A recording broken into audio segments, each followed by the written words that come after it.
Colombia university और Banaras Hindu university. बिल्कुल सही। लेकिन क्या तुम मुझे यह बता सकती हो कि कोलंबिया यूनिवर्सिटी के मुख्य द्वार से जाते ही अंदर की ओर एक महान पुरुष की चित्र दिखाई देता है, वह कौन है? ओहो, मैं समझ गई तुम मुझसे क्या पूछना चाहती हो। अच्छा तो बताओ तो। कोलंबिया यूनिवर्सिटी के मुख्य द्वार पर जाते ही हमें अंदर की ओर एक महान पुरुष की चित्र दिखाई देती है। वे है डॉक्टर बाबा साहेब भीमराव रामजी अम्बेडकर और उनके चित्र के पास कुछ इस तरह लिखा है, हमें गर्व है ऐसे छात्रों पर जो हमारे यूनिवर्सिटी से पढ़कर गए हैं। सही कहा तुमने।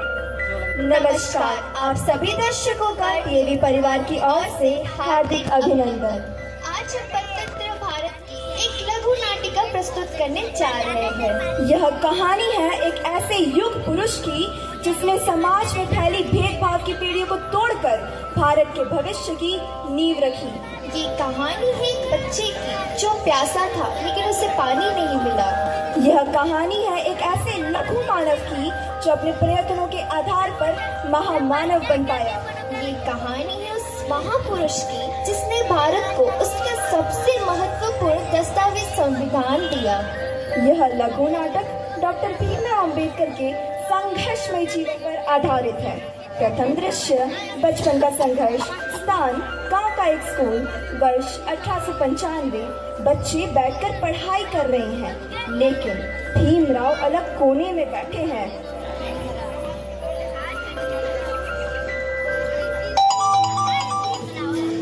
बच्चों, आज हम गणित का नया पाठ पढ़ेंगे। कौन सा पाठ गुरुजी? समीकरण। ठीक है गुरुजी।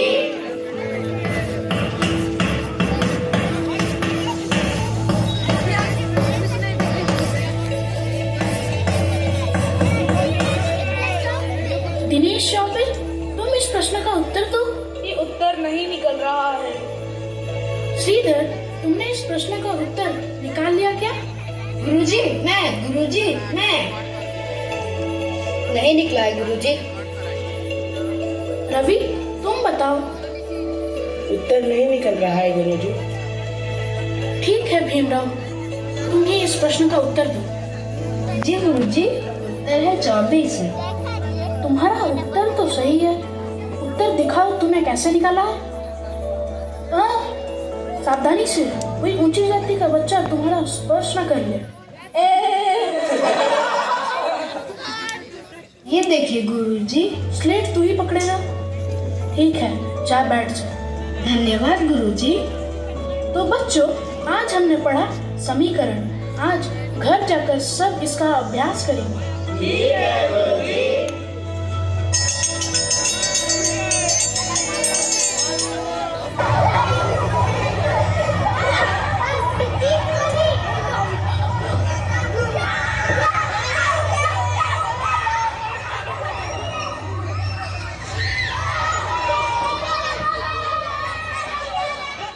गुरुजी, मुझे बहुत प्यास लगी है, क्या मैं पानी पी सकता हूँ? थोड़ा ठहर जाओ, कोई ऊंची जाति का लड़का आएगा तो वही तुम्हें पानी देगा। तुम स्वयं पानी नहीं छू सकते।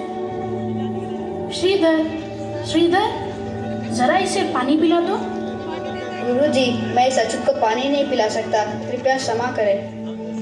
रवि, जरा भीमराव को पानी पिला दो। ये क्या कह रहे हैं गुरुजी? इसकी छाया पड़ने से मेरा धर्म भ्रष्ट हो जाएगा गुरुजी, कृपया मुझे क्षमा करें गुरुजी।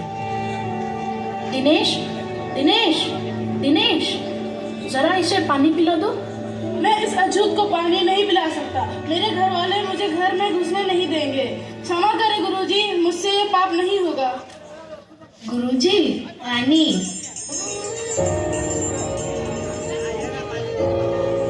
यहाँ जानवरों को भी पानी पीने का अधिकार है, पर मुझ जैसे इंसान को यहाँ पानी पीने तक का अधिकार नहीं। मुझे दुख होता है कि मनुस्मृति पुस्तक में आखिर जातिगत भेदभाव को इसने इतनी कठोरता से लिख दिया कि मुझे ऐसी चीज लिखना पड़ा। लेकिन मैं शपथ लेता हूँ कि मैं एक ऐसी पुस्तक लिखूंगा जिसमें सब समान होंगे।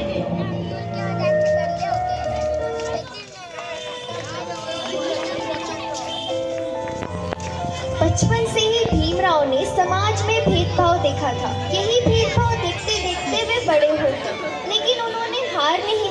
बल्कि हर संघर्ष के साथ उनके हौसले और भी बुलंद होते गए। शिक्षा ही उनका सबसे बड़ा हथियार बनी। द्वितीय दृश्य उच्च शिक्षा का सफल स्थान बम्बई विश्वविद्यालय वर्ष 1913। भीमराव उच्च शिक्षा के लिए तैयार है।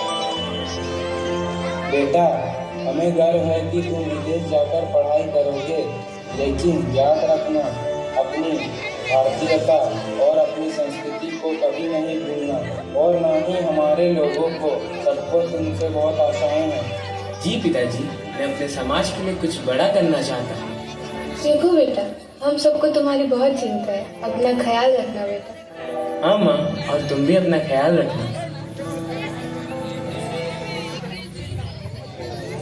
और इस तरह भीमराव अपने माता पिता से विदा लेते हैं और शुरू होता है भारत में एक नए युग की शुरुआत। अपने लोगों की भलाई के लिए और उन्हें सामाजिक अधिकार दिलाने के लिए जी जान से पढ़ाई करते हैं Bhimrao ji. London school of economics में वे अपने शोध में व्यस्त हैं। Day 1. Who is he? Always reading. Day 2. Really impressive, laborious student. Day 13. Bhimrao, you are an industrious student. तुम एक होनहार छात्र हो। तुम्हें भारत लौट के अपने लोगों के लिए काम करना चाहिए। यही मेरा सपना है। This is only my aim sir. मैं अपने समाज के अधिकारों के लिए संघर्ष करूंगा।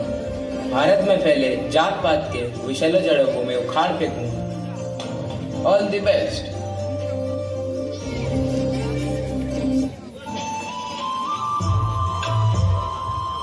भारत के पहले पीएचडी प्राप्त छात्र के रूप में अपनी शिक्षा पूरी करके भीमराव भारत लौटे और अपने समाज में परिवर्तन लाने के लिए संघर्ष शुरू कर दिया। छुआछूत के खिलाफ संघर्ष के भीमराव जी महार सत्याग्रह वर्ष 1927 में एक विशाल सभा को संबोधित कर रहे हैं। तृतीय दृश्य। साथियों, जब तक हम अपने अधिकारों के लिए नहीं लड़ेंगे तब तक हमें समानता नहीं मिलेगी। हमें छुआछूत के इस अभिशाप को मिटाना ही होगा। चलो इस तालाब का पानी पीकर इस आंदोलन की शुरुआत करें।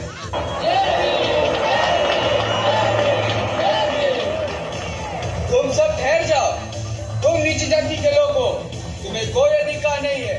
तुम इस तालाब के पानी को पीकर इसे अपवित्र नहीं कर सकते। अगर हमारे पानी पीने से यह पवित्र हो जाएगा तो आप ऊंची जाति के लोग इसे फिर से पवित्र कर लीजिएगा।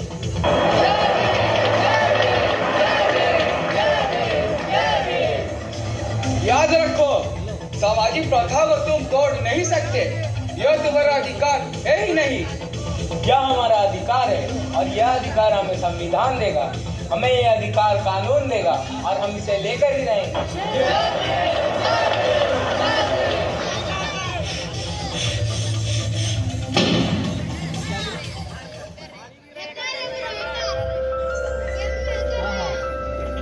जिनके इरादे बुलंद होते हैं उनके सामने तो हिमालय भी बौना नजर आता है। भीमराव अम्बेडकर दृढ़ प्रतिज्ञ थे। उन्होंने सामाजिक भेदभाव दूर करने का जो संकल्प लिया था वह संकल्प पूरा न होने तक किसी भी रूप में खंडित होने वाला नहीं था। इसी पुनित उद्देश्य के साथ उन्होंने आंदोलनों का नेतृत्व करना जारी रखा और इसी क्रम में संविधान निर्माण की प्रक्रिया शुरू हुई। चतुर्थ दृश्य। स्थान संविधान सभा वर्ष 1949। डॉक्टर अंबेडकर, कृपया संविधान का अंतिम मसौदा प्रस्तुत करें।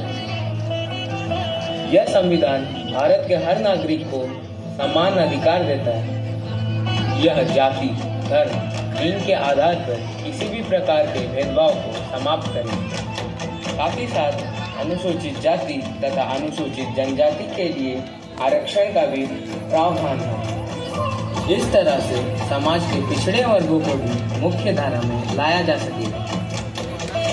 आज से आप अंबेडकर के साथ साथ बाबा साहेब अंबेडकर के भी नाम से जाने जाएंगे, क्योंकि एक दूरदर्शी बाबा की तरह आपने अपने देश के विकास हेतु इतना सुंदर मसौदा तैयार किया है।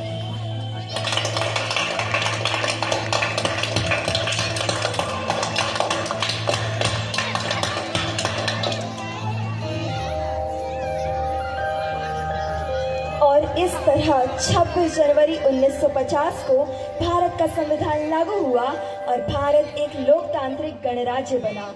अब यहाँ संवैधानिक दृष्टि से कानून की नजर में सब एक समान है। किसी ने सच ही कहा है, व्यक्ति की मौत होती है पर व्यक्तित्व की नहीं। 6 दिसंबर 1956 को डॉक्टर अंबेडकर का निधन हो गया, लेकिन उनके विचार, उनके संघर्ष और उनका योगदान सदा अमर रहेगा। आज हम जिस लोकतंत्र में जी रहे हैं वह उन्हीं की देन है। इसलिए शिक्षित बनो, संगठित रहो और संघर्ष करो। धन्यवाद।